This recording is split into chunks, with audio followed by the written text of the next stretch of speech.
And I'm like driving home, feeling all mellow, and I'm like, man, how am I going to even start this conversation? Like, it's so different from my other types of guests because there's no album or movie. It's a podcast and there's like content, but the topic is not something that I'm versed in as much as other topics. And then all of a sudden, the song came on, and I've never heard the song before.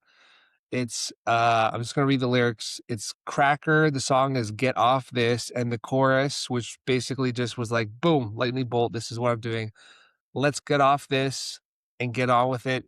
If you wanna change the world, shut your mouth and start to spin it.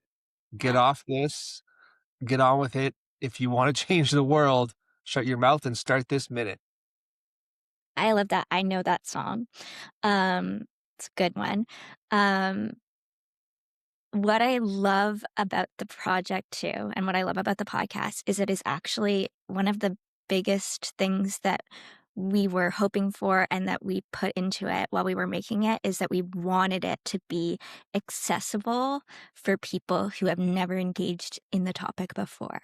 Mm, That's what is really important to us is that this is something that if you sort of only have a vague idea about kind of what the situation is with sexual violence and those cases and how they move through the justice system, and you sort of only have like the vaguest idea of like, oh yeah, like I hear about that in the headline, I know that it's not good, but you've never actually dipped your toe into the actual conversation and looking into it.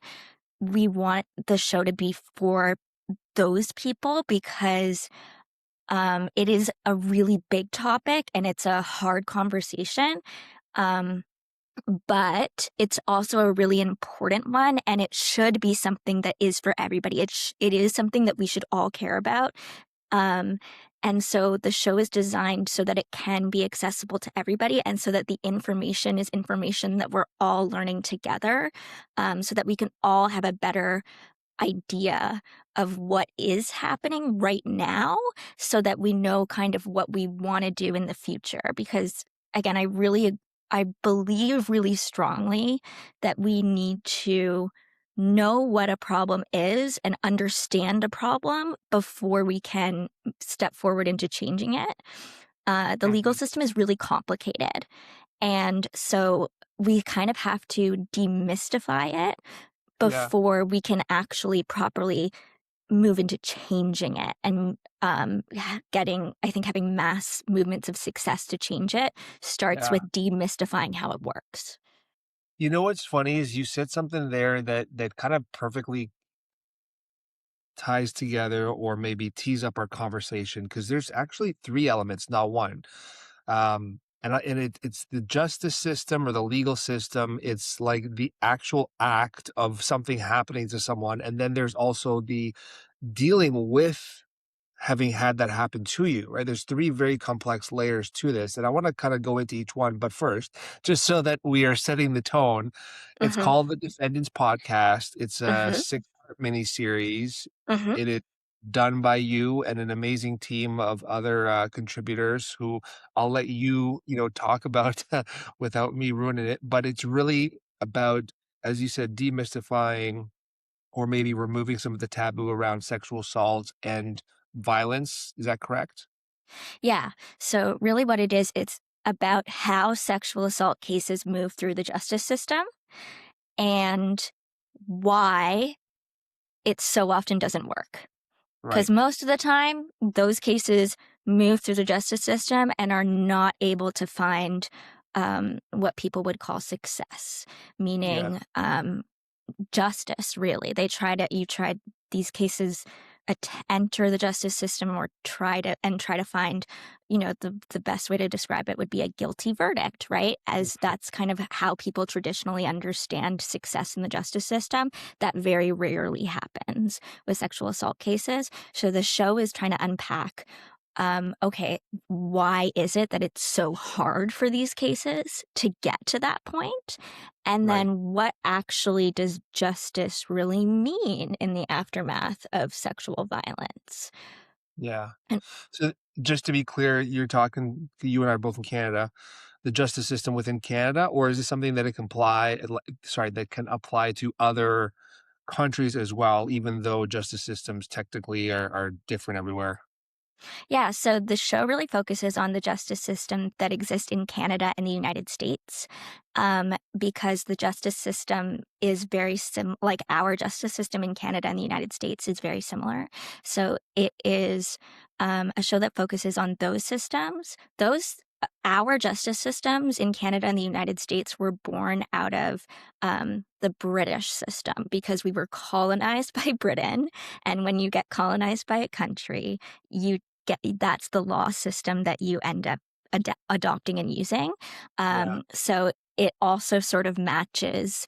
It does kind of line up also with Britain's justice system. They are a little bit different now, but it does kind of line up with them as well. And we did speak to some survivors in England as well over the course of the show.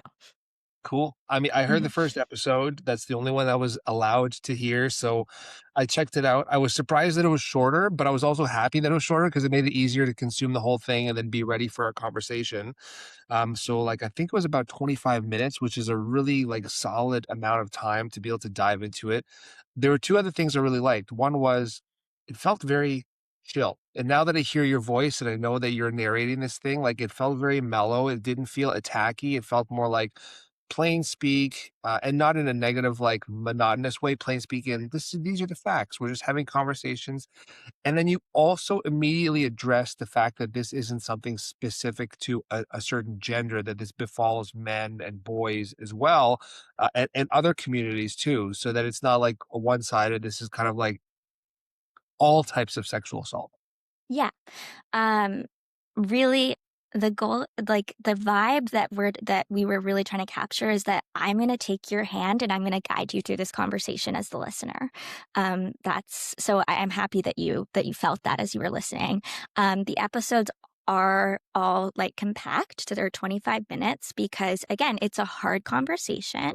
And so, you know, really like quite longer conversations, I think people don't want to be living in the world of sexual assault for really long periods of time. So we wanted to give like digestible pieces of like digestible episode lengths. Um, but also within that 25 minutes, there's still a lot of information that can be packed into that. You then can sit with that and digest it before then getting the next one and then getting Mhm. that next little bit of digestible bit of information. And they all kind of build off of each other. Yeah. And sorry to address your second point. Yeah. So sexual violence does happen to everybody. So, it's something that affects everybody, like we list out early on in the episode, we list out the stats of how it affects sort of different communities and different people, because I think it's really prevalent. Mhm. And I think people sort of have a baseline idea of how prevalent it is for women.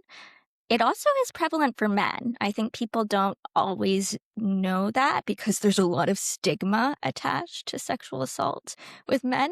Men like do have, there's a lot of studies that follow that men have a harder time speaking up about it because of how much stigma there is attached to it. But, there is a lot of research that shows that it is also happening to men. Mhm. And so this is something that is affecting everybody. Yeah. I think you said that it was, 1 in 7 men will deal with attempted rape or some kind of attempted sexual assault. I don't wanna, like, Yeah, screw up the, statistic. no, that's right. Well, why don't we, dive in by you telling us a bit about you, like, why you? Why are you doing this? I mean, my assumptions are that you had stuff happen to you and that you decided to take your experiences and share them outward in order to help impact positive change. hmm Yeah. So, I do have my own experience, I with the justice system. And that does get touched upon a little bit across the series. I think you probably heard, in the first episode. Mhm.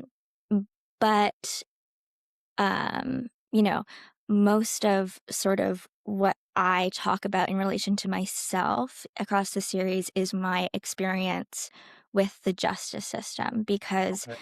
um, really what inspired me to create the series was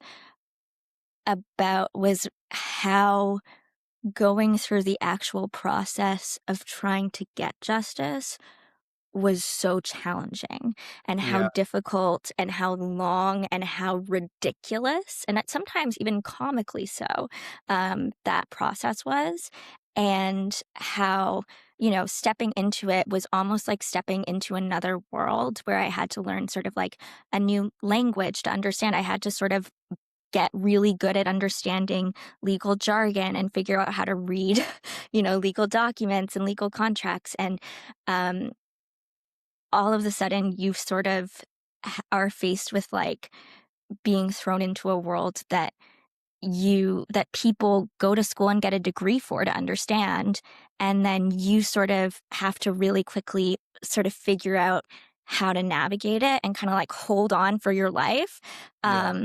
And the process of that and how challenging it was, and speaking to other people and hearing their stories, that's sort of what really inspired me was the actual process of how challenging the actual system is. Yeah. Yeah. Mhm. So not to trivialize any of it, but was there one phase that was more difficult, like the actual abuse or assault, or having the wherewithal to do the healing and then start to actually speak about it, and then the legal system? Like, which one would you say was like, "Oh my god, why is this Yeah. so difficult?" Yeah. Um, the actual assault was horrendous. The criminal case and everything that followed broke me down in a way that prevented me from healing and prevented me from being able to move forward and felt contrary to justice.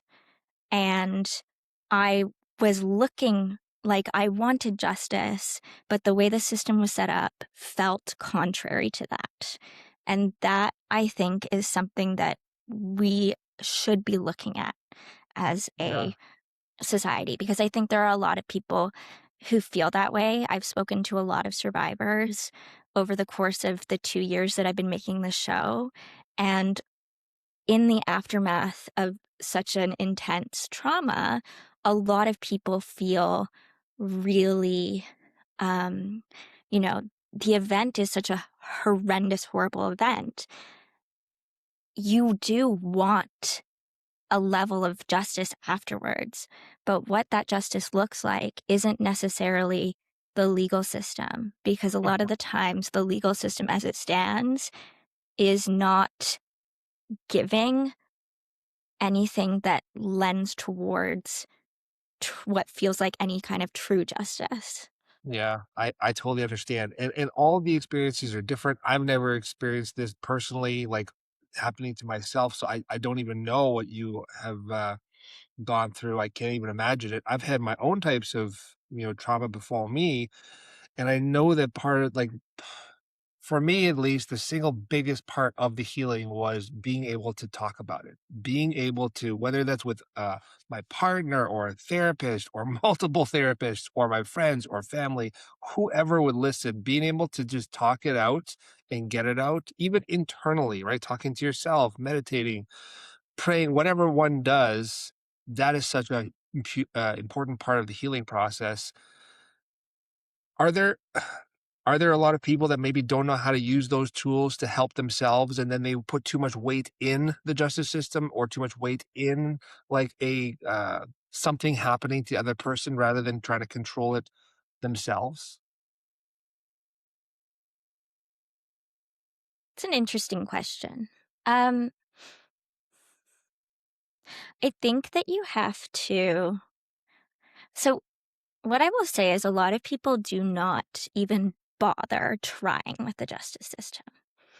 Um, We know that probably upwards of 94% of people who experience this crime do not even try. Mhm. Those people are trying to those people do find ways of healing and moving forward. A lot of that, I'm sure, is through talking about it, therapy, all of the things that you just mentioned. But if somebody ran you over with a car, you would feel traumatized by that situation. You would want to talk about it to your friends. You would want to go to therapy. You would want to do all of those things.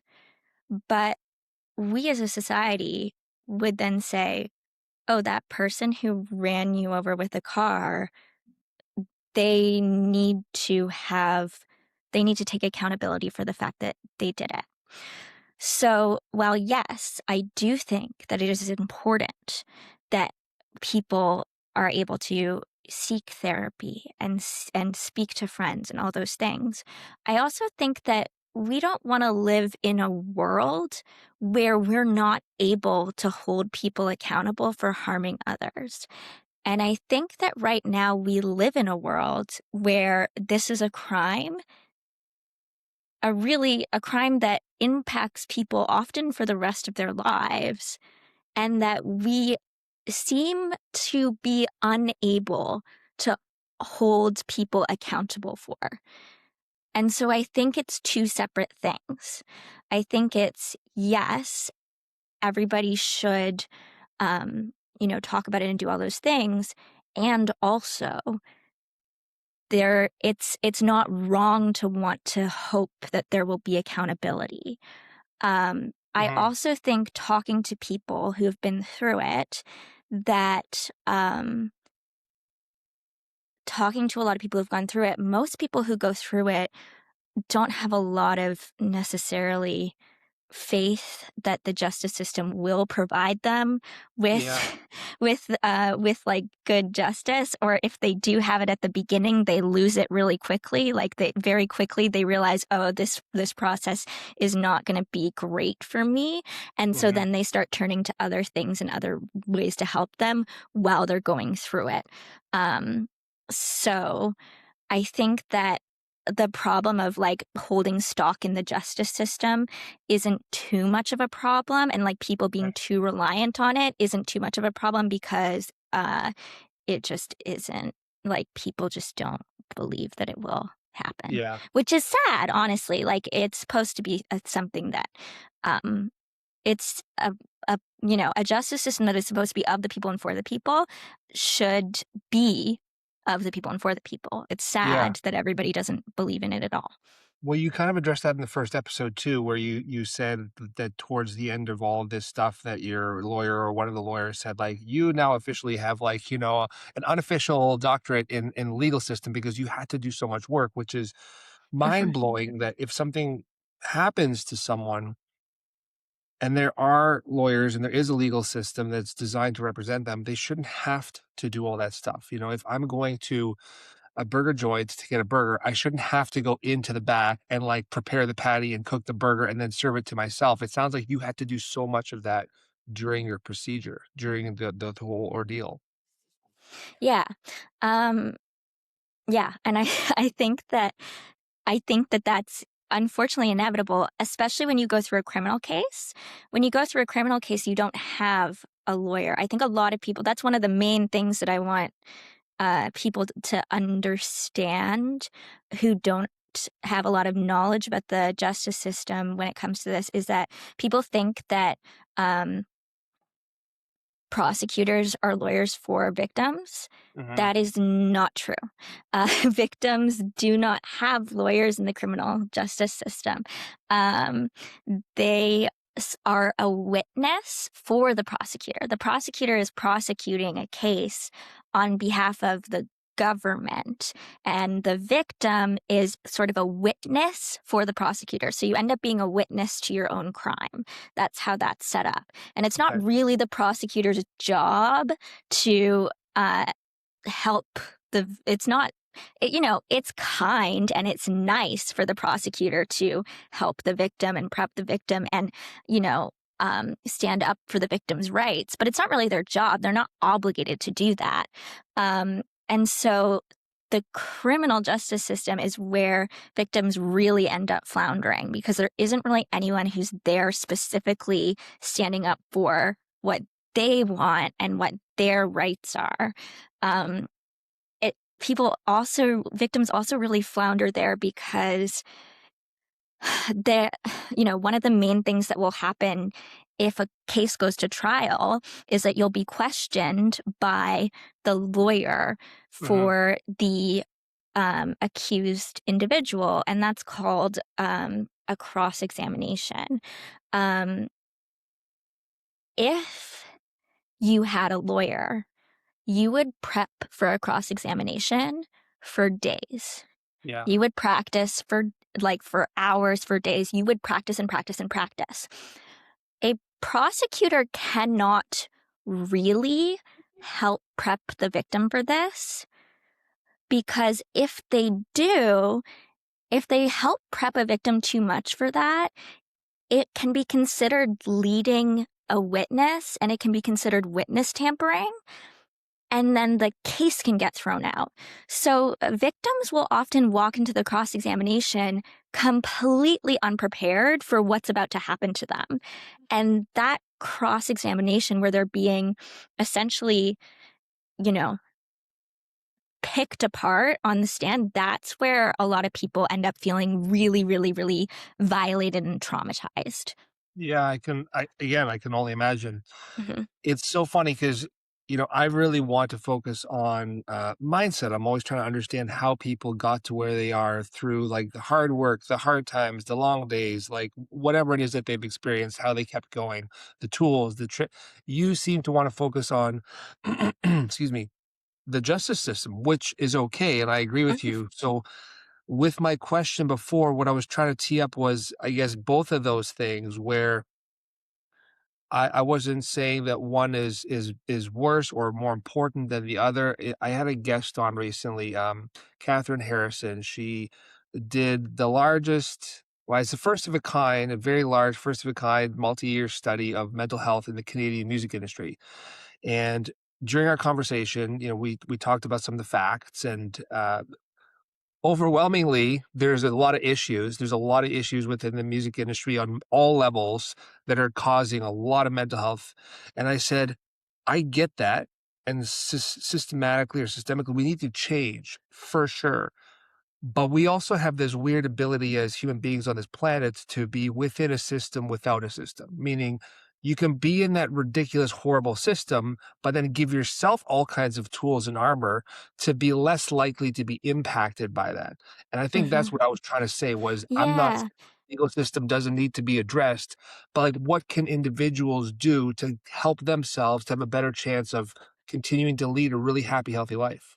Yeah, so I got to have a really lovely conversation with an activist in the space who talked a lot about community care and the importance of community care in these situations, which is, where um, and the idea of community care is sort of that um, is sort of building networks of communities within your life so that you can sort of uplift and support the people around you. Um, and you can find community in a lot of spaces, right? Like if you don't know where to start, some of the best ways to do that is like to just start going to classes. Like there are so many classes for adults. And some of one of the things that she suggested, and we are going to probably release that community care conversation as a bonus with our show. But she was saying a really great place to start is with classes for adults. And then you can kind of start to get to know people. But being able to reach out to friends and build networks of friends who you can rely on and turn to in times like this. Like one of the things that is really important to me is being able to call somebody and vent. venting feels amazing. Like, that Yeah. feels so great when you're having a hard time. Like, even just saying, like, "Don't you think this is ridiculous?" Like, calling someone up and being like, "I can't believe this is happening. Do you not think this is crazy?" And then the other person goes, "Yeah, that is crazy. I can't believe it." And then you just kind of feel validated, right? Yeah. Um, so that sort of like building those channels of people who can like hold and support you when you're going through hard times. And community care can even just be like the friends you already have. Mhm. Um, and that is, that I think that's sort of like what you're speaking to, yes, Absolutely. is building those kind of networks who can support you as you go through difficult things in your life, and reaching out to, and again, like there are, we have limit. It needs to be so much better, but there are programs. Like we do have some amount of programs. Like we've been collating resources. Like if you are somebody who's struggling, um, we do have some programs where you can get like counseling and support and all those things for, low cost or free. Right. Um, and that they can point you, in sort of directions and all of those things. I think it's all part of a, um, kind of like a web. You got to build a web to help, um, bring yourself up. And I mean, for me, like I also, yeah, I think I built myself up with like a combination of lots of things of like friends and like therapy and medication and all and taking care of myself, and those are all the things that kind of built me up to a place where then I could create a project that was like doing activism, right? Yeah. Because you have to be like feel good in yourself before you can start, um, speaking like on a stage, basically. Oh, yeah. Yeah. I agree. I mean, I regularly say you gotta feel it to heal it, right? If you don't feel it Mhm. first, you can't heal it, and without healing, you can't go on to deal, to Mhm. get things out there wider. I'm trying to, tailor my questions so that you don't feel like you have to check yourself and speak from the first person, what can I say, not say? So maybe we'll, like, try third person. You know, I don't understand the mindset that I would need in that situation because 'cause I've been in that situation. I can only go to my, like, tricks and tips and tools that I have, but this happens to a fellow human Mhm. today, tomorrow. What advice would you say to them that, like, what are some of the things that they could do to know that there is a light at the end of the tunnel, even if the tunnel's really long, that tomorrow, it's okay to feel guilt, shame, horrible, whatever, anger. But some of the things you might be able to do or might consider doing in order to start down that process of healing are blank. Do you Yeah. have like a list of That's a lovely question. Um, yeah. Um, you know, okay, so what I will say is there are lots of things, and like no one thing is like the right thing to do. You can do lots. I think there are times when things things like this happen and you feel so awful that you just have to sort of get to the end of a day. Like there were certainly times in my life where I felt like I just have to get to the end of this day. If I can get to the end of this day, then that will be a success and that I can try again tomorrow. I had times like that. I remember specifically when I was like feeling a period of that, I this is gonna sound ridiculous, but I watched Frozen 2, because that had, like, come out around that time or something, but I watched Frozen 2, and Anna sings a song in Frozen 2 called "Do the Next Right Thing," and I was, like, sobbing. It made me sob. I was like, "Oh my gosh, I can't believe she wrote a song for me." Um, and because she basically sings in that song, she basically is like, "Okay, when everything is awful, all you have to do is take a step, like, just you don't have to think about the whole picture because the whole picture is way too scary. So all you have to do is just see, okay, what's the next step that I'm going to take? Okay, I'm going to take this step. Okay, what's the next thing I have to do? Okay, Mm, I have to just get out of bed. Okay, what's the next thing I have to do? Okay, I have to do this thing. And then, okay, well, and then towards the end of the song, she goes, okay, well, I think at the end of the song she says, "And with the dawn, what comes then when it's clear that everything will never be the same again? Okay, well, I'll make the choice and I'll listen to that voice and I'll do the next right thing." So Yeah. that song made me sob because yeah, I remember I was in the movie theater and everyone was like, "What is wrong with her?" I was like, "I'm connecting. I'm emotionally connecting to Anna and Kristen Bell." Um, but, um, but then I started listening to that song a lot. So, maybe that will help you if you're not somebody who has a hatred for Frozen. Because I know some people it's too much for them, but maybe try listening to that song. Well, Because I think what you're saying is that there are so many different tools, and it also yeah, depends on how you connect with something or how something connects with you. yeah, like little something that exactly. But again, in the hardest moments, I do think the idea of just trying to get to the end of a day and then being Mhm. like, okay, let me try to get to the next day. I also think that in the hardest moments, like when you're in the thick of it, um, do you think just like cut yourself a total break, like cut yourself complete slack and just do things that make you feel good? Like if that means that you literally just have to like spend the day watching your favorite show and that's it. That's Mhm. okay because that's how you need to like take care of your nervous system that day and that's how you're handling it. Like you just in when you're in the really hardest moments, you need to just be really kind to yourself about the way that you need to handle it. That would be like my biggest advice there. And then my other advice would be that I do think that it's important to find people that you can talk to. Like I think trying to carry it alone is makes it much heavier. So yeah. I agree. I think that by talking about things with other people, you start to realize that you're not alone. You start to realize that it might not be normal, but that it happens and that there are other people that have experienced it. And you also start to, I think, put less weight on the thing in the sense that it's less of a woe is me and I can't like overcome this. You start to go back into a more positive self-talk where you say, this is horrible, but I can overcome this. When I lost a baby girl, she was a week old. She died in my arms on Father's Day last year, and, it's gonna take a lifetime of healing, but I never thought it'd be as good as I am with it now.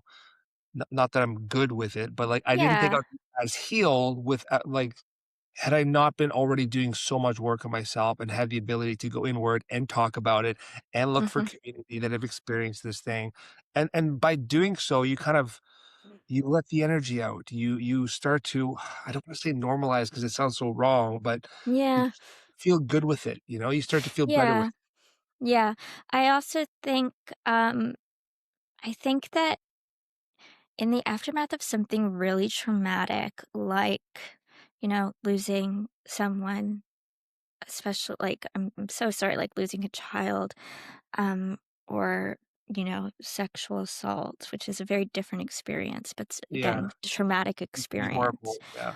Sometimes, and I think, especially with something like sexual assault, a lot of your self talk becomes really negative. When you talk to other people are much kinder Yeah, about your experiences than you are sometimes to yourself, right? So, like, when you are in the midst of something, you might be saying, you know, I can't believe that I am, feeling this bad all the time. Like, why can't I get it together? And sometimes when you then talk to somebody else, they're like, well, of course you feel sad. This happened to you. It's okay that you feel sad. We can feel sad mhm, together. And sometimes that is really empowering. yeah. I agree with you.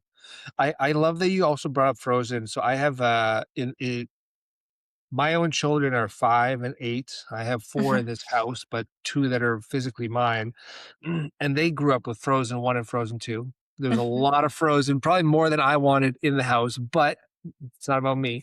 And It's funny how when I started to have my huge transformation a few years ago, not that I wasn't, like, aware or spiritual before, but, like, I just got to a point where I went really deep internally.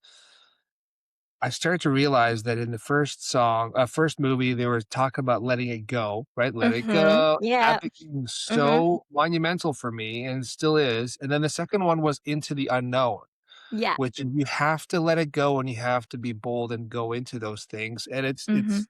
just to come full circle for me in I my life. love the Frozen movies. This is not sponsored by Disney. It is not. It's not sponsored by Disney. I have my own critiques of Disney, but I do love the Frozen movies. I think they're very Mhm. solid overall. When I Mhm. was in university, I developed a fear of contamination, probably because I smoked way too much weed and I was paranoid and all kinds of stuff were happening in my mind, and I didn't have the tools and resolve to kick it until a girlfriend at the time said, "Listen, here's a book, go see a psychiatrist." And I did. I mean, it was bad. I was like, Lysol my door handle and Lysol my hands, and I wasn't eating anything. I was eating only out of a vending machine because I was terrified that everything was gonna poison me, trichinosis, salmonella, whatever it was. Not logical, but thankfully it didn't last long, and even though I met with this person 3 or 4 times, I remember them saying that I think that the most salient thing that took away was baby steps.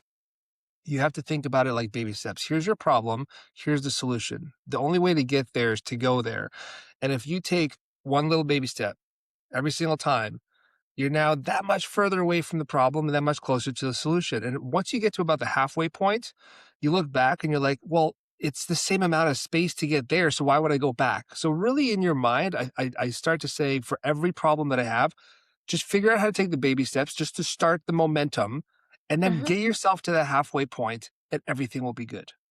Yeah. Mhm. Let it I go. agree. Yeah. Do the next right thing. Yeah. So you've shared a lot about,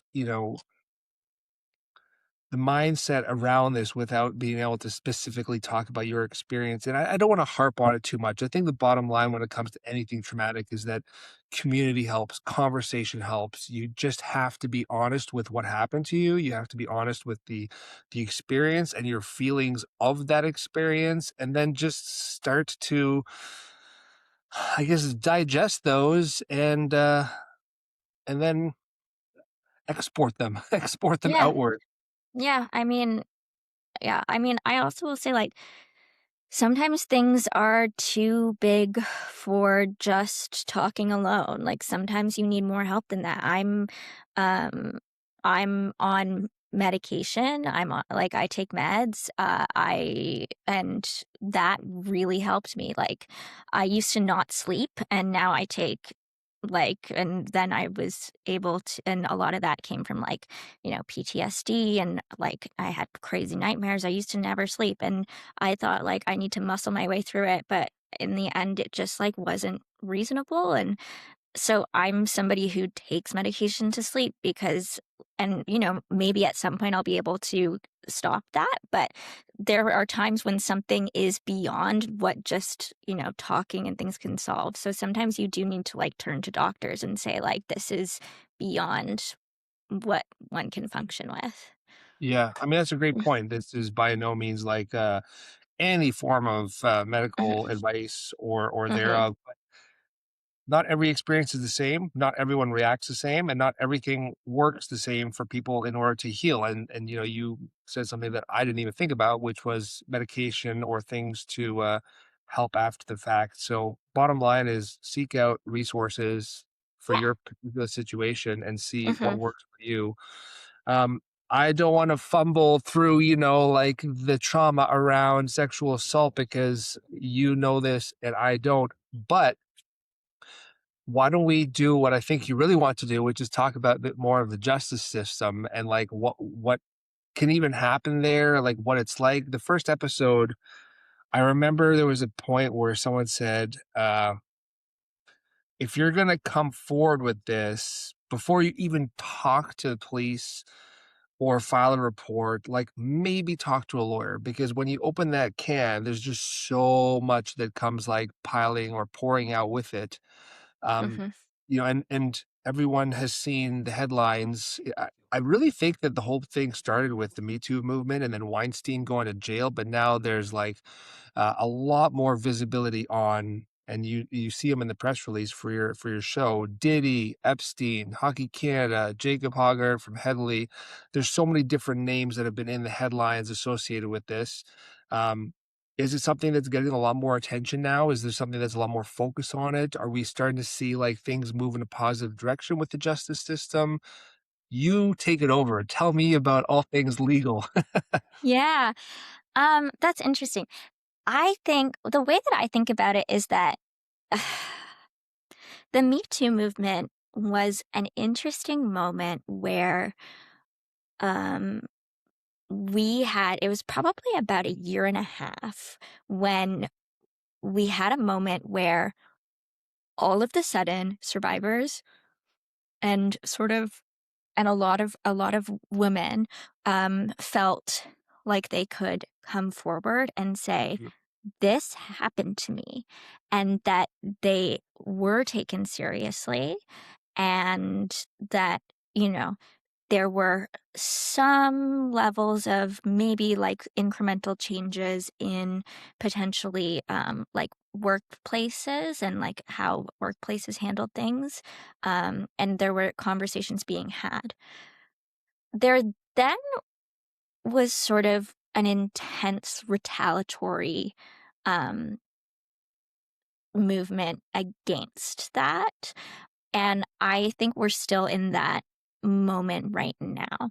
Um, it's sort of the moment that we're in right now is where we do see all these cases come through in the headlines, but we're not, when they come through in the headlines, we're not necessarily seeing people coming forward and then the person being found guilty at the end. right. Um, we are oftentimes, like Diddy, I think a lot of people that happened, and I think a lot of people were like, oh, like, I think the general consensus of the public was that he did a lot of things wrong. I think Yeah. that was the general consensus.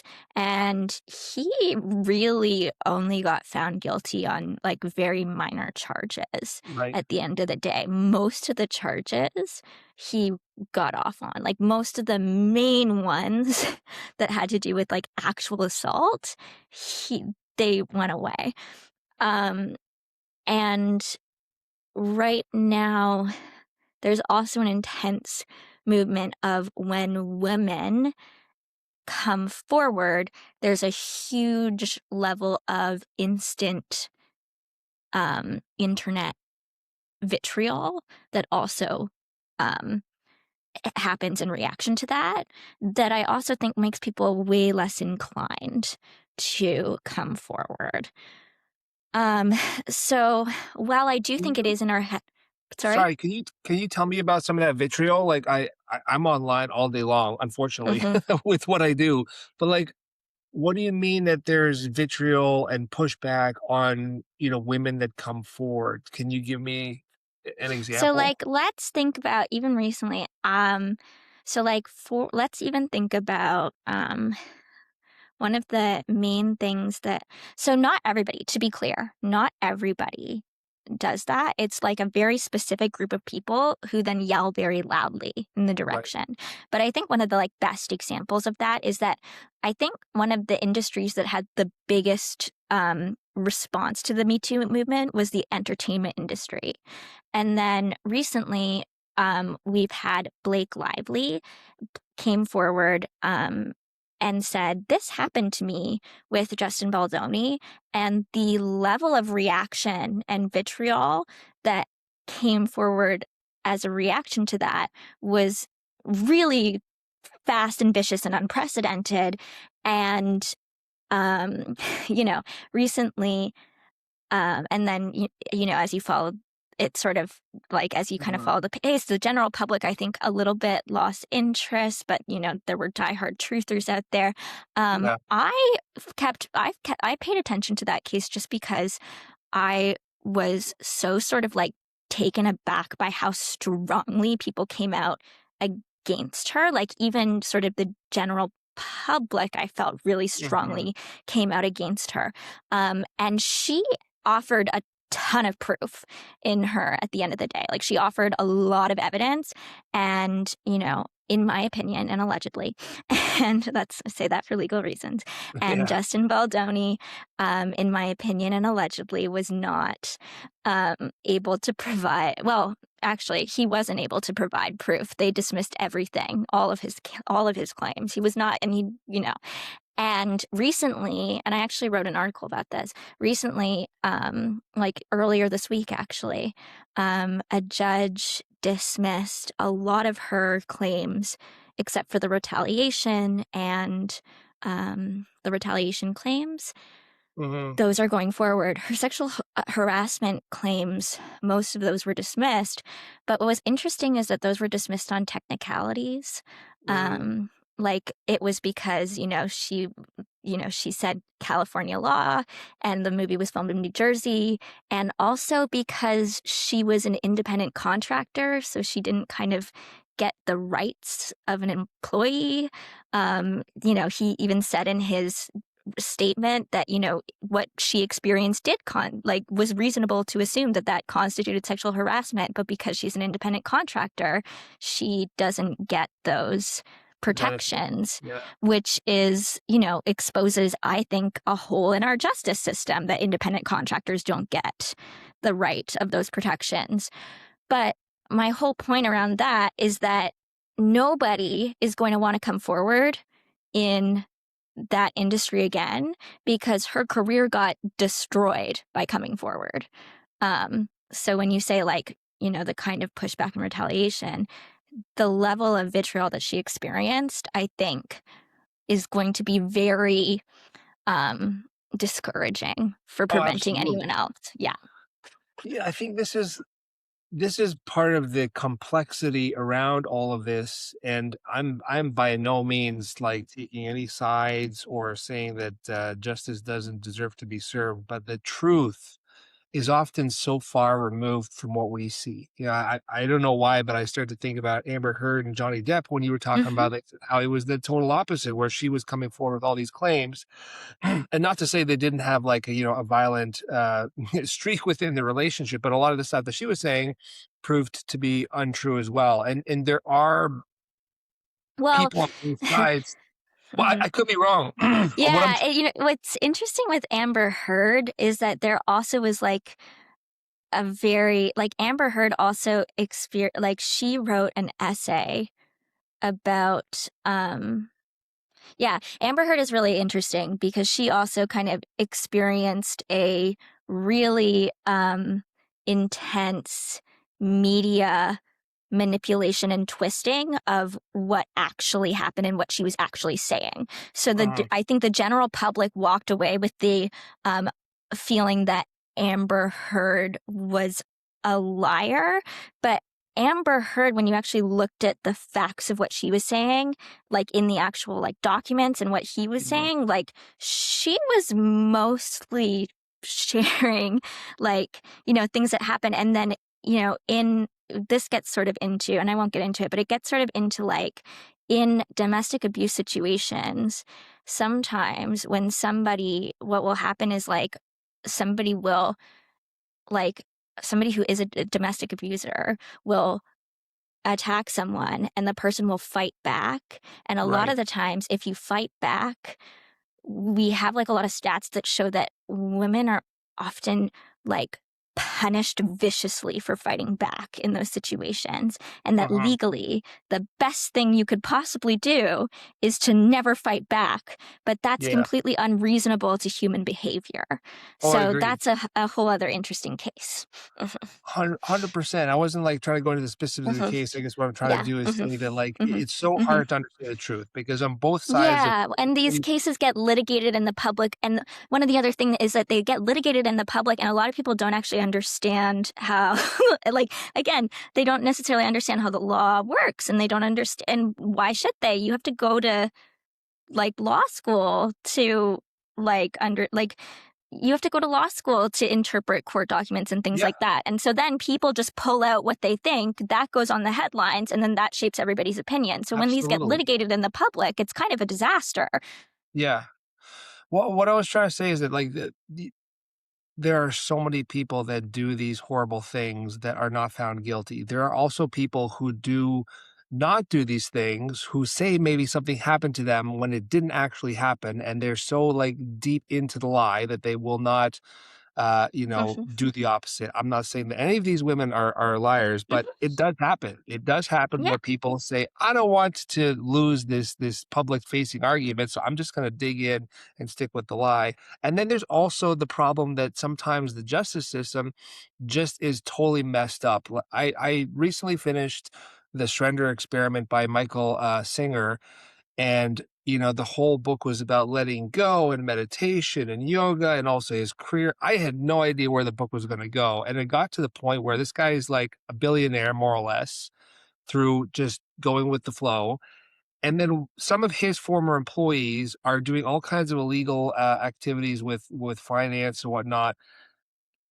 He gets nabbed because he's a CEO as well as a whole bunch of his other people, and he then has to spend, like, half a decade of his life in and around lawyers, in and around the legal system in the US, to the point where this whole thing was because someone else had lied to the DOJ or whatever it was, saying, "No, no, no, it wasn't me, it was the executives." And then you have this court case where they're relying on they don't wanna not win, so they're just pushing forward Yeah. under the assumption that it's this, even though all of their information is just coming from some dude that lied about it.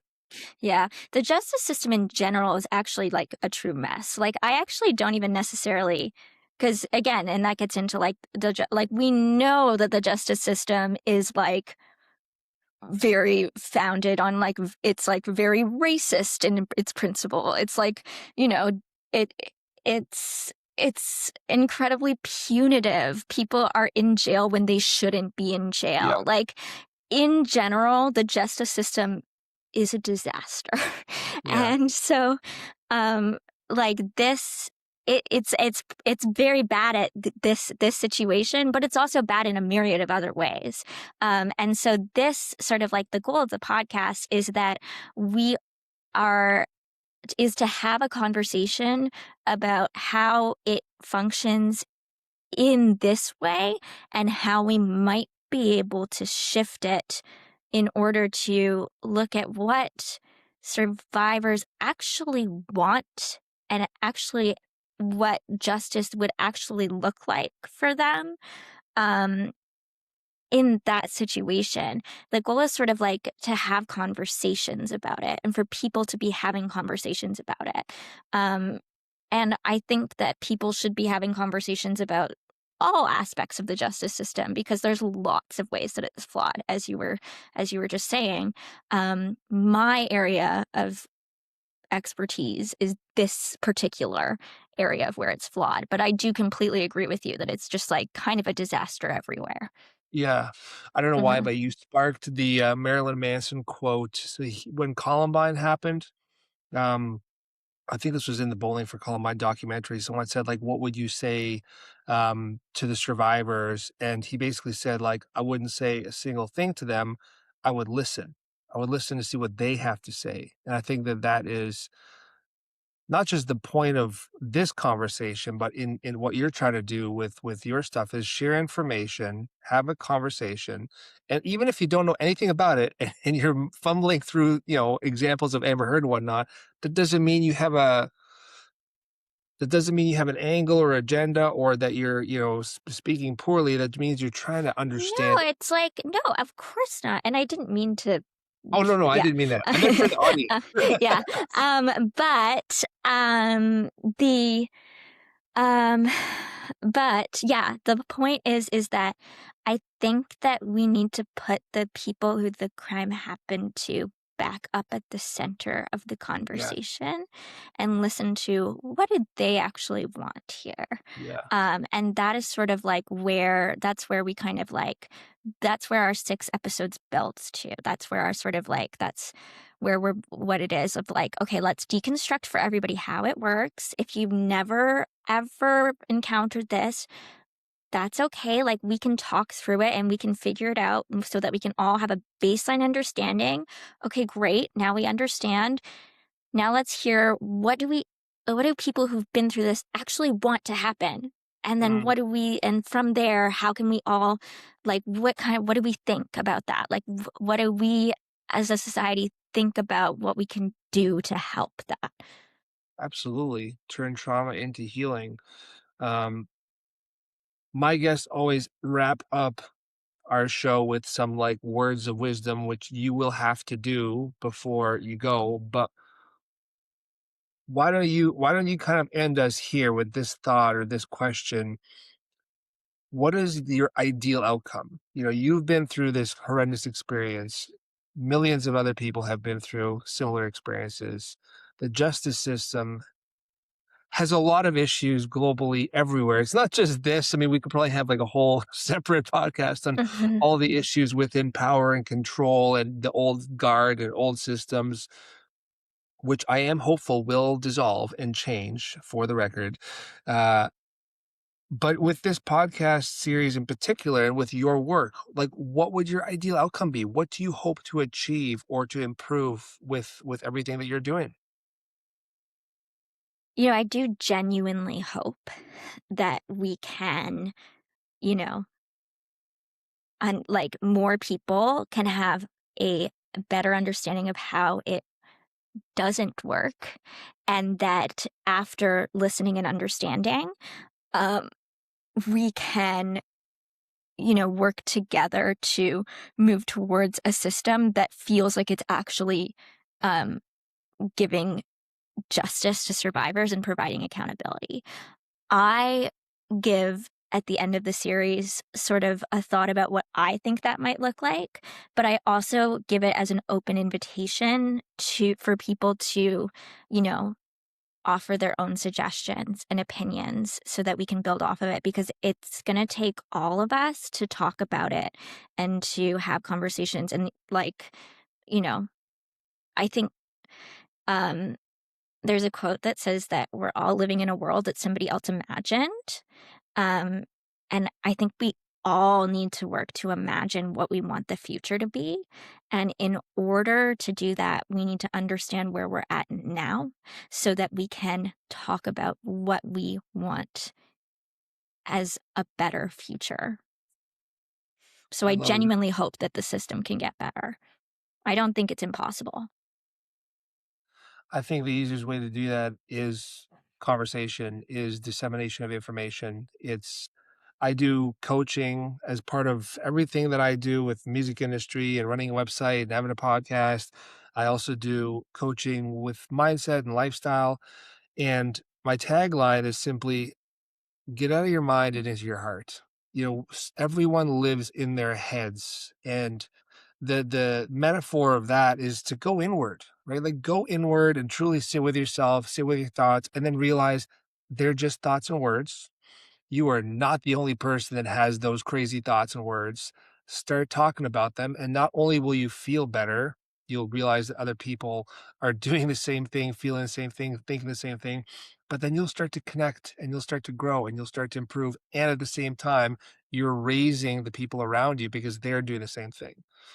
So I'm really grateful for how brave you are and the women that you are working on this project with and that you're doing this because, you know, I have little girls in my house and I have little boys in my house and I want a future where they can be safe from things that shouldn't befall them, you know? Like life is hard enough as it is. We don't need them to be victims of someone else's poor decisions.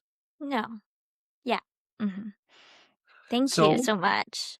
you're welcome. Mhm. This was great. I really And appreciate thanks it. for the conversation. Oh, hopefully I didn't butcher anything.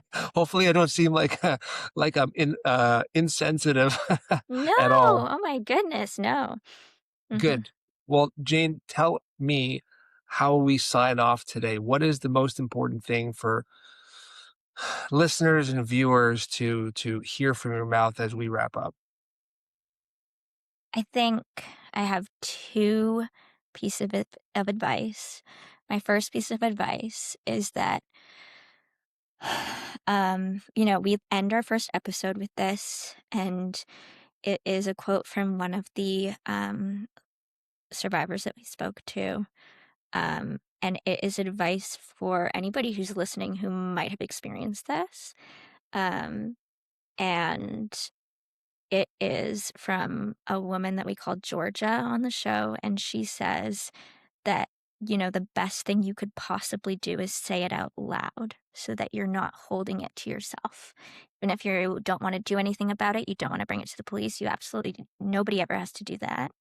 But you should still say it out loud. So, because it becomes a lot less scary once you say it out loud. Um, my second piece of advice is for people who are listening, um, who feel like the topic is really scary, um, and maybe are like nervous about how to engage with it. And that would be to say that, it's okay if you don't have like a ton of expertise in the area. Just being open to listening is really, really important, which is also why I'm so grateful to you because you were so open and willing today.